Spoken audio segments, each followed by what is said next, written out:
God's political statement. I'd like you to turn in your Bibles if you have them with you, or you can also go on your phone, but Daniel chapter 2. If you remember last week, Daniel, Nebuchadnezzar, Nebuchadnezzar was so upset, and he was, talk about politics, he was worried about his throne being lost. Because you see an image that's like this here. See this image here? This image, if you saw an image like that and you're an ancient Near Eastern king, you would say, that must be me and I'm going to be destroyed. And he was worried about all the people around him in the throne room. Who's going to try to take him out? That was the worry. That's why this back and forth was happening. But then Daniel and his three friends, we know them later as Shadrach, Meshach, and Abednego, but those are Babylonian names. Their Hebrew names were Mishael, Azariah, and Hananiah. They all prayed together, and God revealed the dream and its meaning. So Daniel came to King Nebuchadnezzar, and this is where we ended last week. Verse 26, so the king asked Daniel, also called Belteshazzar, his Babylonian name, "Are you able to tell me what my dream is and interpret it?" He's one of these guys that's used to getting what he wants all the time. His soothsayers, stargazers, his economics people, all of his Department of Defense people couldn't figure it out.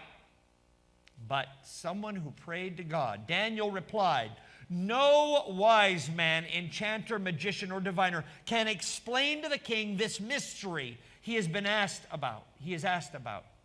But there is what?"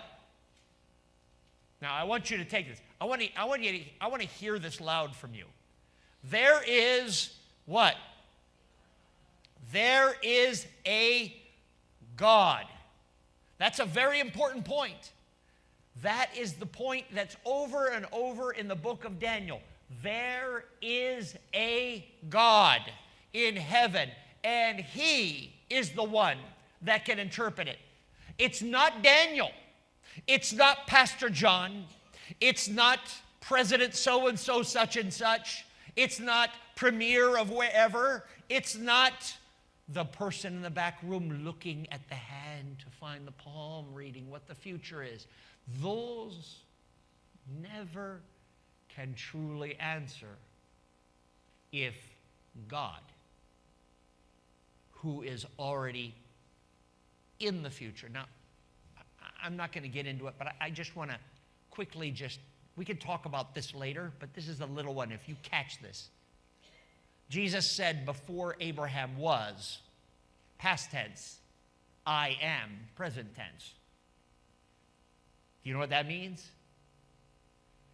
Time is a construct so that we can find our way through our lives, but God is beyond time. So the same moment where Daniel is speaking to Nebuchadnezzar, to God, we are here talking with him. Time, he's beyond that. He created time for his creation. So does he know the future? Well, he's already there. He sees the lay of the land when we are just figuring it out. It says this in the book of Peter, 2 Peter.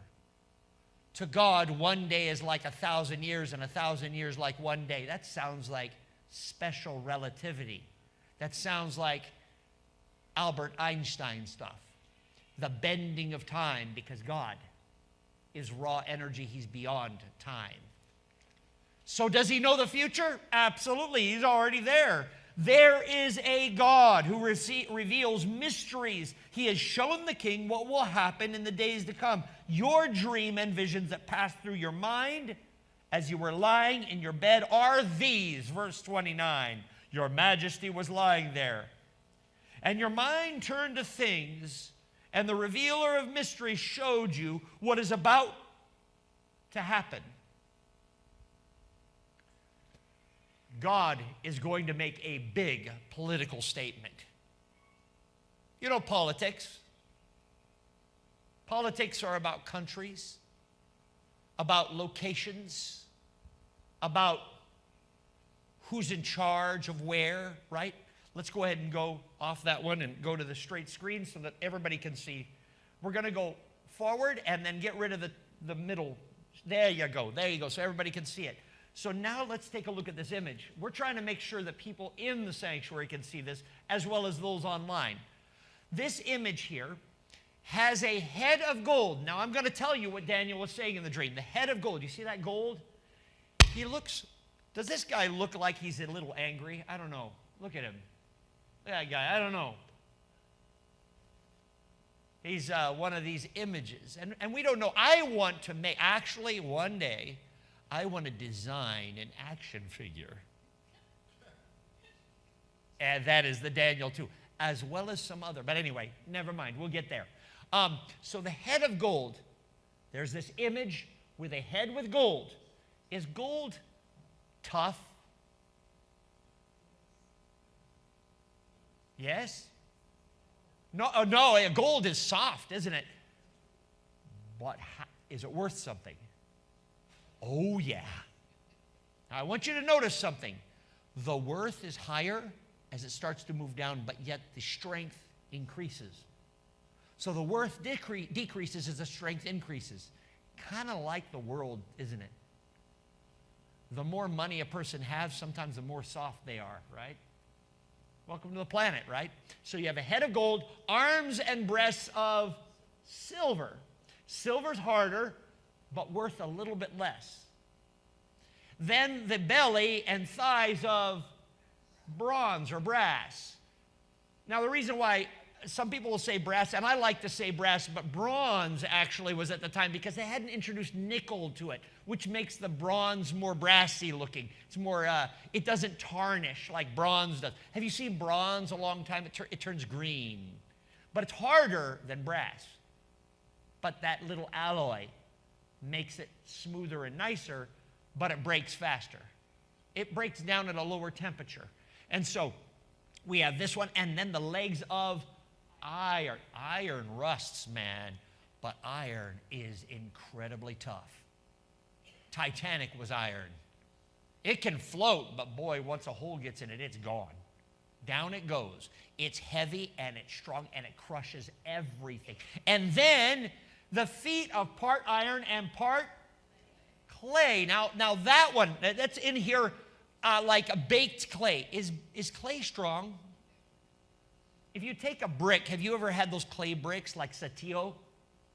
Sometimes you walk on it and you stamp too hard, crack, right. Okay, so now we're going to move on to the next piece of this, into the next, let's see if this thing's working. There we go. We'll move into the next picture here, if I can. Is my thing working? I think my battery needs to be replaced. What's new? So now we've got the head of gold. We'll move on through. Next. Go ahead, and I'll just say next, hit the next one. Arms and breasts of silver, you see that? On the image there. Next, and then next. The belly of brass or bronze. Then next, let's get these batteries to wake up. The legs of iron, and then next. And then the feet of part iron and part clay. Now it's time for us to move to the next shot, which is me. Now put me main. Go ahead. There we go. And we put on here so that people can see. Almost, and boom, there we go. So now, at this time, Daniel then explains what it is. And I'm going to show you with my hands right here. I can read it. And you can read it too with me. This is the AAA type. All right. So the head of gold is actually a nation. Babylon. You, O king, are that head of gold, he said. You think Nebuchadnezzar liked that? oh yeah, I'm the head of gold. But after you shall come another nation. Remember the words that always are said to Nebuchadnezzar, O king, live what? Forever. A little political message here. No matter how great your nation is, how awesome your leader is, all things will go away. All things go away. That is a very wise, thank you, Fabio. That is a very wise message you find from the book of Daniel. After you shall come another kingdom.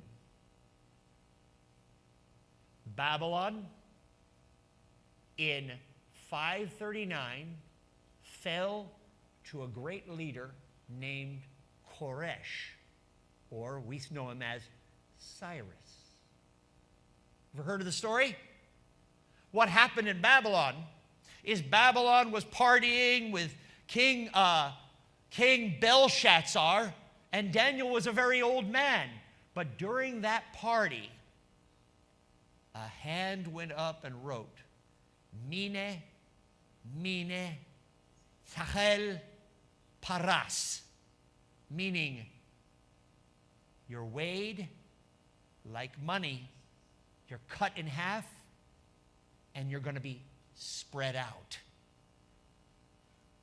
The gold is going to be worth less than the silver when it takes over. And that evening, Babylon fell as Cyrus and his armies went under the wall of Babylon, marched right into the city. This brought on Cyrus and Darius. It has two arms. Take a look at these two arms. Right, left. Persia, Media. If you know anything about Media, Media is the place where we've got Alan here, I think, is in his lineage from the Assyrian. That Media is in that area, just above there, in modern-day Turkey. Just above that area of the Assyrians is Media. Media, Cyrus's mother was Median, and his father was Persian. So therefore, when he was in Media, his name was Darius. But when he was in Persia, his name was Cyrus. How do you like that? That's why in Daniel, you're not sure which name it is. It depends on who he's talking to at the time. He used two separate names because that was his power base. Right, left, two arms. Do you see how God knew about this beforehand? Two arms. And in fact, in the book of Daniel chapter 7, there is a beast that comes out of the water. That's a bear, and that, not out of the water, but a bear, and he has one side raised up. Persia is bigger than Media.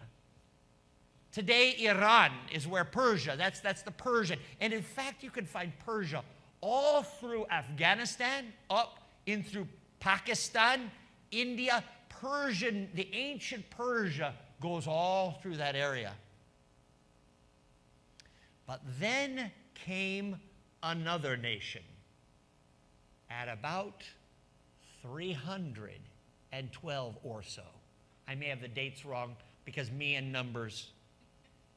So now, we're going to come back down here. I'd like you here. I'm going to get down here where you can see this. Those of you who are online or on location, I have someone here. Does anyone venture who this is? Alexandros. He was a Macedonian king. His dad was named Philip. Philip had one eye that worked. He had an eye patch. He was one of these tough guys.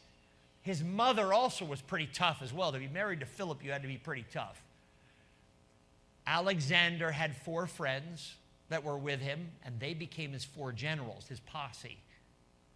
He, at the age of 33, was able to conquer the then-known world. He pushed outside of destroying Persia and Media and all the nations that were in the way. In fact, his armies pushed all the way to the Indus River. You know what the Indus River is?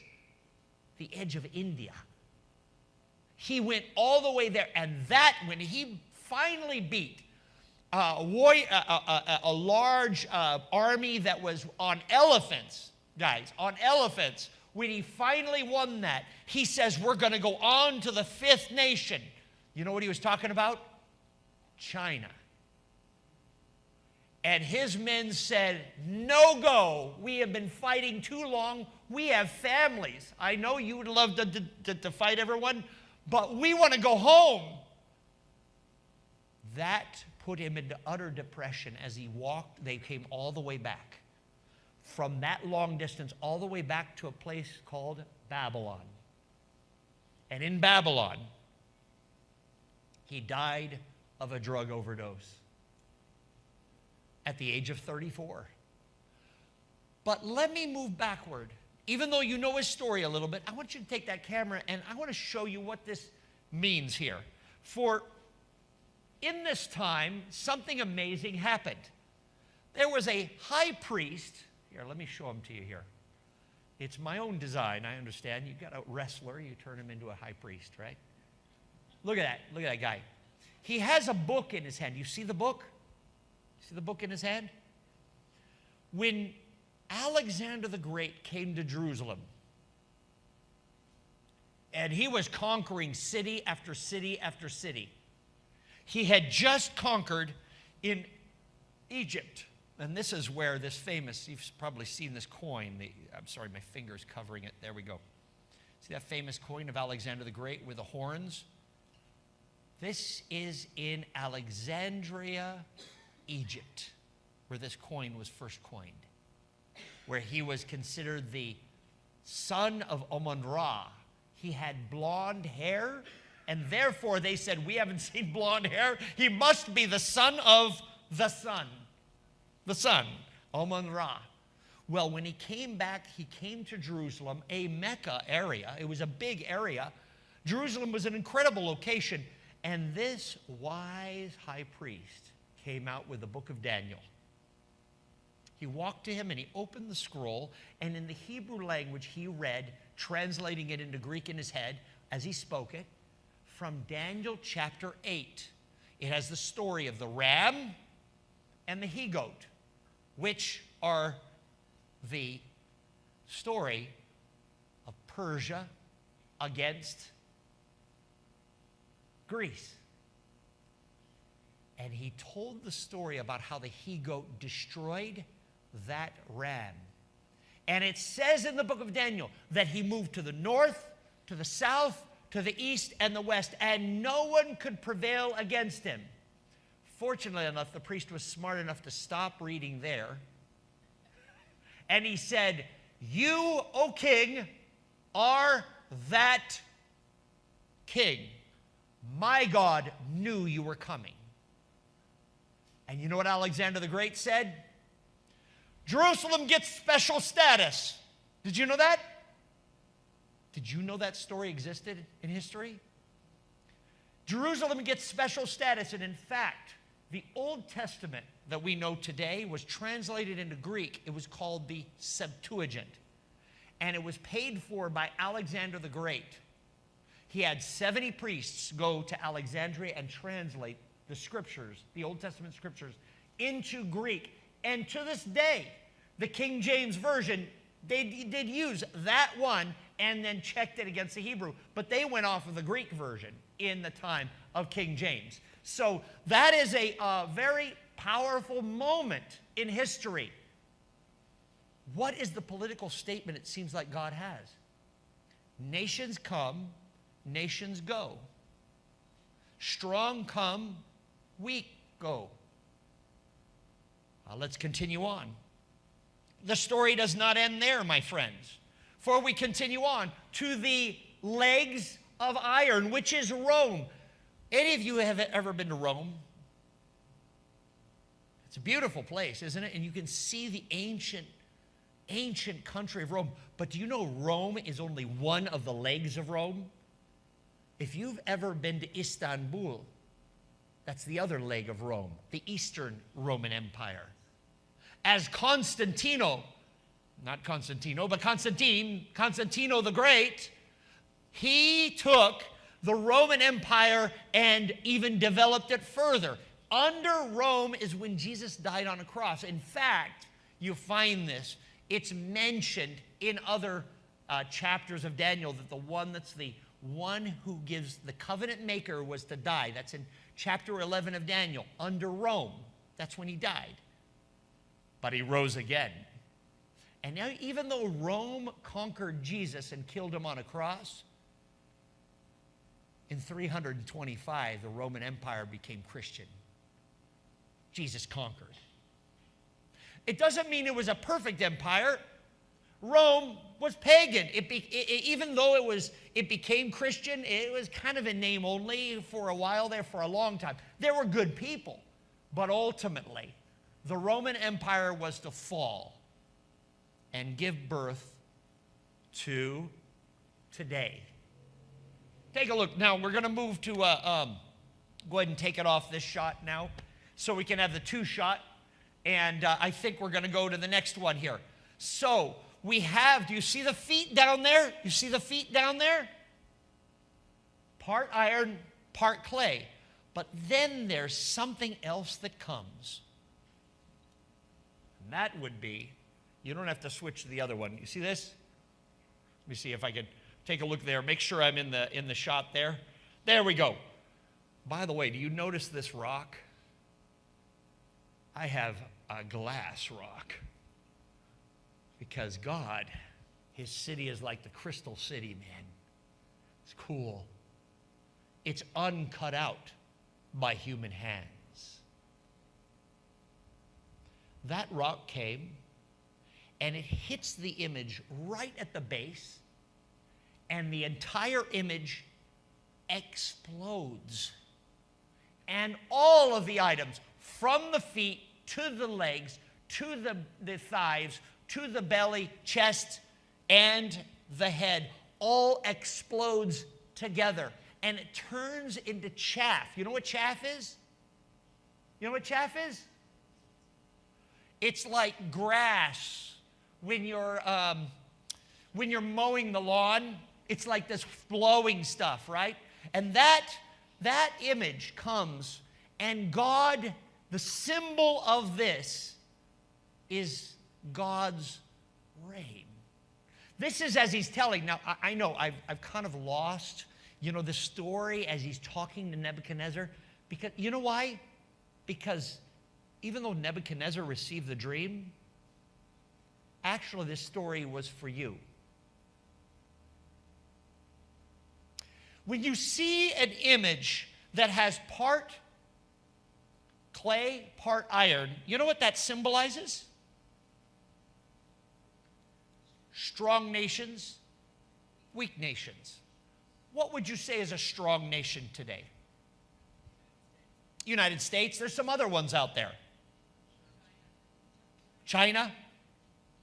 We got Russia. Russia's slowly getting weaker, actually, through this process.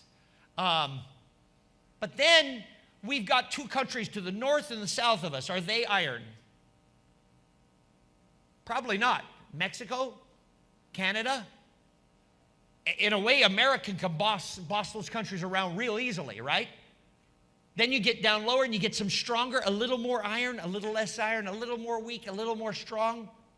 This is the order in which we find today, where it used to be where a strong nation was in charge of all of it, but each of them don't mix. In fact, it says that in the book of Daniel, chapter 2. It says these nations will not mix any more than clay can mix with iron.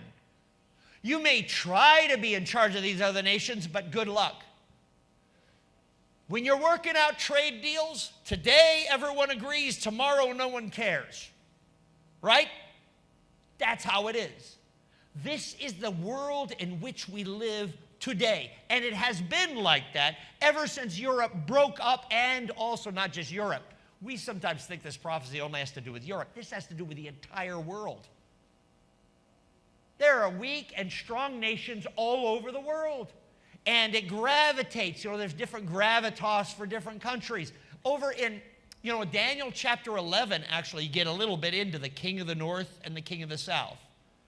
And it's really hard to preach on that because, guys, it's like, it's really hard. But what basically it is there's two alliances in the world, and we can actually see that today. There's an alliance more of America and the countries that gravitate toward America. Some of them may be Eastern, some of them may be Western. But it's the Northern Alliance in the book of Daniel. Because if you look at Israel, Rome was north, even though it was west, right? And America oftentimes finds itself near ancient Rome because it's European. Where, on the other hand, south was more Egypt or Saudi Arabia. And oftentimes you find an alliance that finds itself with that. You can see this on the news, how the world divides into two pieces. A multipolar, you've heard that multipolar world? But let me ask you, when I'm talking about this, am I talking about people or am I talking about politics? Did I put you to sleep? Who am I talking about, people or politics? Worldview, yes. Políticas. This is one of the things that's so difficult when you deal in politics, because sometimes people start judging other people. But I have a good news for you. A stone is coming. Okay, let me explain. It may seem really scary to say that my nation, my America that I grew up in, I was born in Glasgow, Montana. I don't know. I want to say I wasn't Washington, D.C., right? But it wasn't Bangkok, Thailand. But I found my sweetheart in Bangkok, Thailand, right? So you see, I have different, and that's where we start getting into a third culture. Have you ever heard about third cultures? First culture is the culture where you were born. Second culture is the culture where you went to. Maybe in America, you might be in different cultures because, the East Coast, West Coast, you got different kinds of cultures. You got more Latino cultures that are in America. You got sometimes more black culture in America. Different kinds of black, different kinds of white culture, different kinds. Everybody is a little different where they are. Maybe Asian, maybe Latin, maybe a mix. Maybe wherever you are, maybe the South, which is really the East Coast now, but back during the Civil War, that was the South, right? The North, which is East Coast, Northern East Coast, the colder culture, right? And you got all these different cultures. They don't mix the same way when we think about politics. But when we start discovering that Jesus is actually the King of all of them, if we but by faith believe in Him, then I don't have to think about my country as the best. I am allowed to not worry. That may sound scary to you today. That may sound scary to you. To say, is my country the best, or their country, or those immoral people over there. Well, there's kind of some immoral people over here too, right? But that's how human beings are. We all like to think of ourselves as in, this is my place, or that's, you over there and me over here. But that political view is going to be shattered by Jesus. The stone comes uncut out by human hands, and it comes in hard at that image. Take a look there. By the way, I had a fun time here. Do a little dramatic. No. You go ahead and leave it up there. By the way, that's kind of cool. That's kind of awesome. All right, go to the other screen. Do the two shot, but there you go. Here it comes. It's going to hit, and when it comes, it hits hard. Slowly, not slowly. We slowly, but it is moving fast. It is heading for the second coming. The stone not cut out by human hands. I love that, uncut out. It doesn't really make sense, but not. Our cultures, whether they be white, black, polka dot, green, blue, brown, whatever it is, the stone is not made by our culture. That stone is made without human hands. It hits the image and completely annihilates it. This is the message that he gives to Nebuchadnezzar. Your political system is what? We all like to live, and I do too. You know, I have to deal with politics all the time. I have a radio. I have YouTube. I have Facebook. I'm sick of it, actually. Constantly seeing something on Facebook. Someone's telling me something. Great. Wonderful. But it's kind of good for mental gymnastics, right? It's kind of like at the time of Babylon, yeah, Nebuchadnezzar is the best. Make Babylon great again. Or no, the other one. You know how we go, right? We all, in our times, we always have our best. But remember, it's just our best. But the kingdom of God is at hand. Turn with me now in your Bibles to a quick, something quick here that I'd like you to see. Jesus said in Matthew chapter 8, verse 11. Do you see that verse up there? This is when a centurion came to Jesus and said, I want my servant to be healed, but yet he said, you don't have to come. He said, I believe that it will happen. So he says, Jesus said about him to Capernaum, I say to you that many will come from the what? East and from the west. And they will take their places at the banquet with Abraham, Isaac, and Jacob. How do you like that? They will come and they will join in the kingdom of what? He's talking about us. Did you ever wonder why Jesus called it the kingdom of heaven? Have you ever wondered why? You just hear it all the time, kingdom of God or kingdom of heaven. Maybe it's because God has a political system that's above all of ours. It's not Republican, it's not Democrat. It's not libertarian, it's not green. It's not whatever. Or there's big things in Germany because, boy, there's a shift over there, you see. It's not that. It's not this. It's God's system.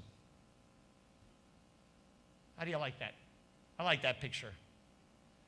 That's the guy that talks like Teddy Kennedy in The Simpsons. You ever see him? See that one?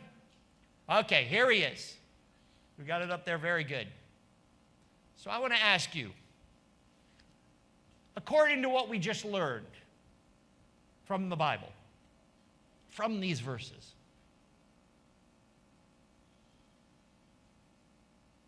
is God a Republican or a Democrat?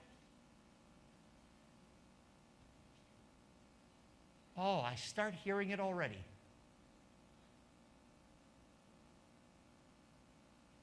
You know, we may feel an affinity to a certain party in our lives, and that's wonderful. The Pharisees like theirs and the Sadducees like theirs. That was the political left and the right at the time of Jesus. But notice, both parties came together to destroy Jesus. Both. Whenever human parties agree, watch out. That's all I have to say, right? Maybe we need to choose something greater. This stone symbolizes the second coming and how Jesus changes lives of people. In the time of those kings, Daniel chapter 2, verse 44, in the times of those kings, the God of heaven will set up a kingdom that will never be what? Never be destroyed. You know, there's a passport to that kingdom. There is a passport, and in fact, there's a visa for this kingdom. Do you want to become a citizen? You know, when I moved to Southern California, I did the whole voter, and I say this all the time, so you'll remember and say, oh, Pastor John's talking about this again. I'm asked, which political party are you? Which one? Check which one. And there's always like a list of about 9, and then there's a one that's other. And I always put in Greek, I write it in Greek, pantocrat. Pantocrat. It means sovereign in the book of, in Greek.